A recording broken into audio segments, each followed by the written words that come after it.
Bonjour, c'est Gilles sur boursicoté.com. Voici l'analyse technique Forex et matières premières pour cette journée du mardi 8 mars 2016.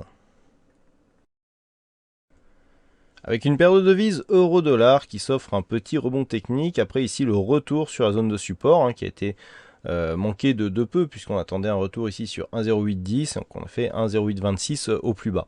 Donc rebond technique qui valide un contact ici sur le retracement des 38,2% de Fibonacci de la phase de baisse avant de revenir ici sur le 23,6 et de casser ici cette zone de 38,2. On revient sous la zone ici des 1,1064 qui était une zone précédente de support horizontal qui avait déjà été ici validée comme zone de résistance. On revient sur cette zone avant de revenir ici sur le support court terme qui est en train de se dessiner. Et donc tout va se jouer ici dans cette zone. À savoir que si les cours ici valident une rupture de cette zone, eh bien on devrait aller tester ici la zone 30,61,8, donc entre 1,1098 et 1,1162, alors qu'ici une rupture de cette zone de support verte suivie d'une rupture de cette zone des 1,0985 validerait un retour potentiellement assez rapide sur la zone ici des 1,081026.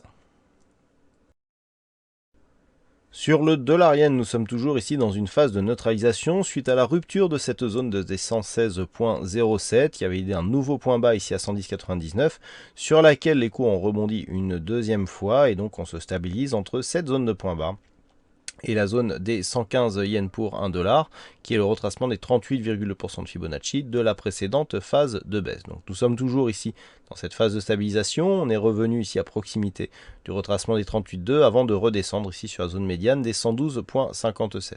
Donc neutralisation court terme sur la paire de devises dollar-yen dans un contexte moyen terme qui reste baissier depuis la rupture de cette zone des 116,07. Et enfin sur l'or, on est toujours ici sur la poursuite d'un mouvement haussier qui a été confirmé par la rupture haussière de cette zone des 1263 dollars l'once.